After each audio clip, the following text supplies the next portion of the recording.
ઘરે canteen style veg toast sandwich બનાવવા માટે સૌથી પહેલા સેન્ડવિચનો મસાલો બનાવવા વઘારિયામાં 2 મોટી ચમચીલું જીરું, 1 મોટી ચમચીલા મરીના દાણા, 1 મોટી ચમચીલું લવિંગ, 1 મોટી ચમચીલી લીલી વરિયાળી અને અડધા નંગ જેટલા ચક્રફૂલને થોડા શેકી લઈએ.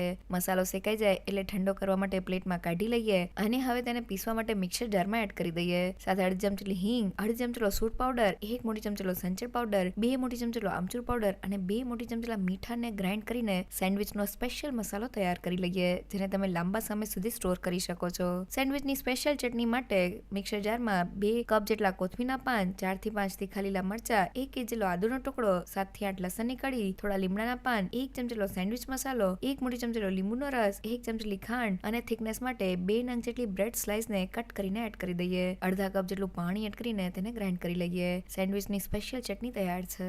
સેન્ડવિચના મસાલા માટે મિક્સિંગ બાઉલમાં 1 કપ જેટલા ઝીણા સુધારેલા કેપ્સિકમના ટુકડા, 1 કપ જેટલી ઝીણી સુધારેલી ડુંગળી, 1 કપ જેટલા ગાજરના ટુકડા અને 1 મોટી ચમચીલો સેન્ડવિચ મસાલો એડ કરીને તેને મિક્સ કરી લઈએ. આ સિવાય બીજા કોઈ પણ મસાલા એડ નથી કરવાના. અડધા કપ જેટલી સેન્ડવિચની સ્પેશિયલ ચટણી અને 150 ગ્રામ જેટલા ચીઝના ટુકડાને ખમણી લઈએ અને તેને મિક્સ કરીને આવડો તીખો અને એકદમ ચટપટો સેન્ડવિચનો સ્પેશિયલ મસાલો તૈયાર થઈ ગયો છે.